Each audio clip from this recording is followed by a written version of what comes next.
Body language. Should have told us everything. I'm not going to allow my guest to disrespect you, just like I'm not going to allow you to disrespect my guest. And the whole situation really...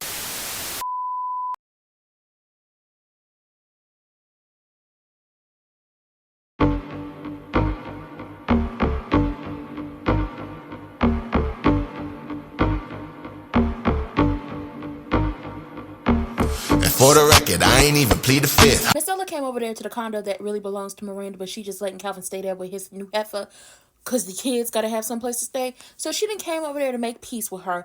And oh girl is just like, you don't like me. You've never liked me. You never wanted a relationship with me. You don't remember putting me outside your house.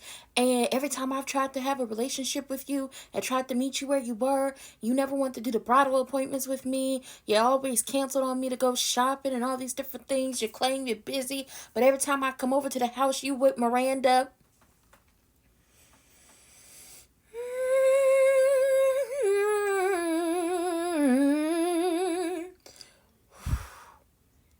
She said,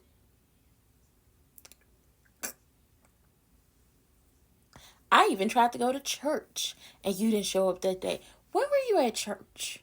When did she go to church? Did she go to church and I missed it? Because baby, you don't know Miss Ella wasn't going down to that church no more. Because the people told her if she didn't like the fact or the way that the deacon was working with his wife and had their relationship, you know, the DV situation, then she need not to come over there no more.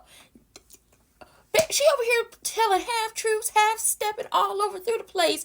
And it's just like the whole cooking with Miranda thing was for a Christian. Miranda being over there was because her and Miss Ella have actual friendship and relationship. You don't get to be upset about who she invites up into her house. You don't. You don't get to be upset about her helping with her grandson's school bake-off. You can't. And then you never told her when all this stuff was happening. You just said, let's do it. You never told her the specific time and date of these things happening.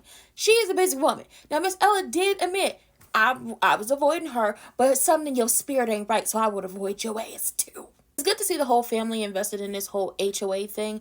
Elizabeth Welling with them Cospro cookies, she doing the absolute most, and I need them to go ahead and work this out quick, fast, and in a hurry, because the fact that you're trying to tear down my family, aka the Payne's reputation, girl, Demon Jackson and rolled up to the Payne house like he welcome here, and it's just like, y'all gonna stop forcing Jasmine to do stuff she don't want to do. If she don't want to work with that man, she don't want to work with that man. He blackmailed her. And going back to the lore of it all, she is still harping on being put out the house, but she's still telling half-truths and half-lies. You don't remember when you bust up in there? You don't remember the attitude you had that everybody was there and you didn't get an invitation? Do you not remember going off on Miranda and talking crazy to her because you felt like she need to move up out the family now that you were here? You don't remember none of that. You don't remember get bucked with nobody up in there.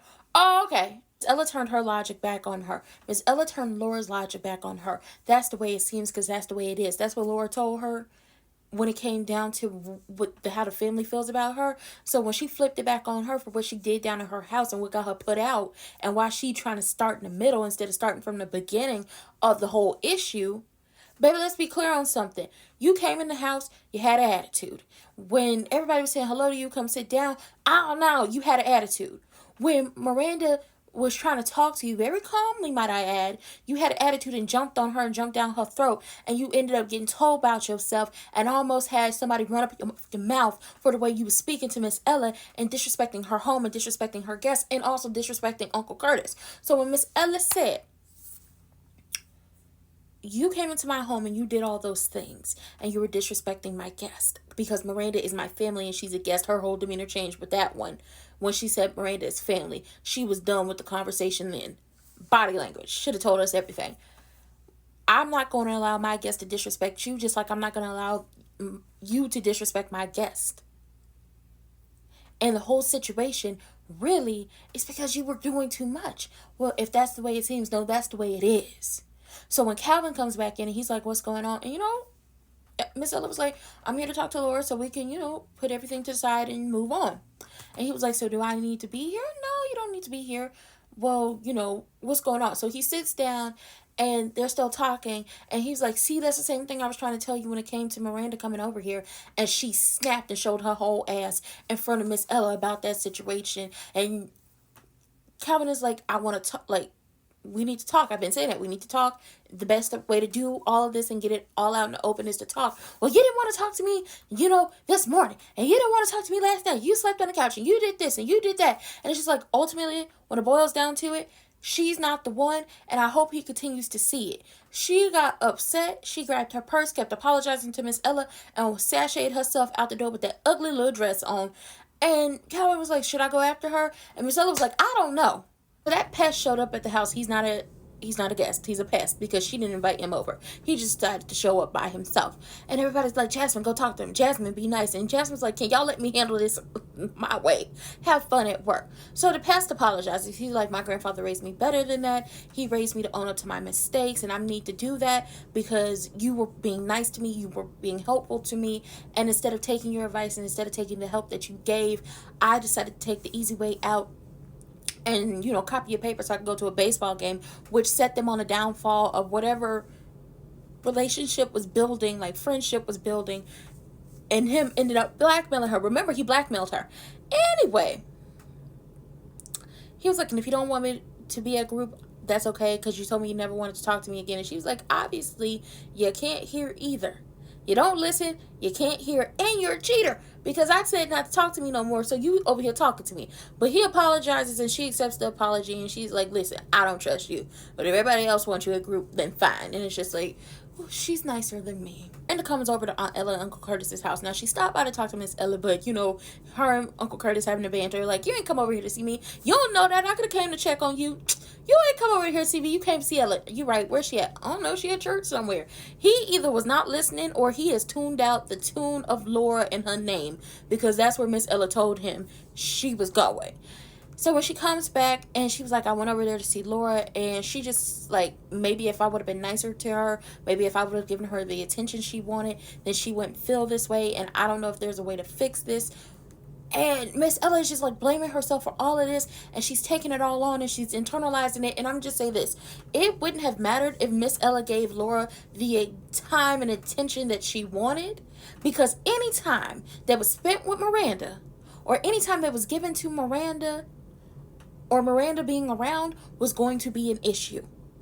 It was going to be an issue. As soon as Miranda got her life in order after the divorce happened and everything was getting smooth sailing, that is when Laura started to act up and show out and show her whole ass. It wouldn't have been anything other than what it is now. Are they breaking up? I want them to break up. We have to listen to more of this. She's sitting up here with a whole attitude about Miranda wanting to have a conversation with her. I didn't want her in my house. You want to give open access to my house to her. This isn't your house. You might live here, but you don't own this bitch. Your name ain't on the deed. Okay? Talk to me when your name is on the deed or the mortgage or whatever. That's one. Two, she wasn't asking for open access. She don't even come up, walking up and through there no more. She said, can she come up and have a conversation? She asked Calvin. Calvin asked you. You rolled your neck. You popped your gums. And mannerisms and all. Christian heard you and repeated it to her. So now there's an issue there. Oh, Calvin, just be patient with me and give me time. And, I love him. So, even though I don't like his mother, I can work towards it. No, she can't. She can't. By the time the whole time and working towards everything, then people will be married, and she would have maneuvered Christian and Calvin Jr. up out Calvin's life and his family out his life as well. Maybe this is what I picked up from the conversation that Uncle Curtis and Miranda got. It's basically like, you gotta let it go, you gotta forgive, and you gotta move on when it comes to Laura and put your feelings to the side. And it's just like, ultimately, her putting her feelings to the side, that's basically what I got. Is not gonna work out because Laura's gonna continue to play in her face time and time again, and she's going to escalate it to a point of no return if they keep on with this storyline. Ella is praying at the end of this episode for the Lord to just help her live his way, to walk her through all of this, to get the family through everything that's going on. And sometimes you got to take it to the Lord and see what happens. I feel like no matter what the family does, no matter if they bow down to whatever Laura wants, Laura's always going to find an issue with them, always going to find a problem with them. And as long as Miranda is still around, it's always going to be a problem. At this point, she's either going to hold this family hostage with emotions, or she's going to give them an ultimatum. And I don't think she's going to like what that ultimatum brings.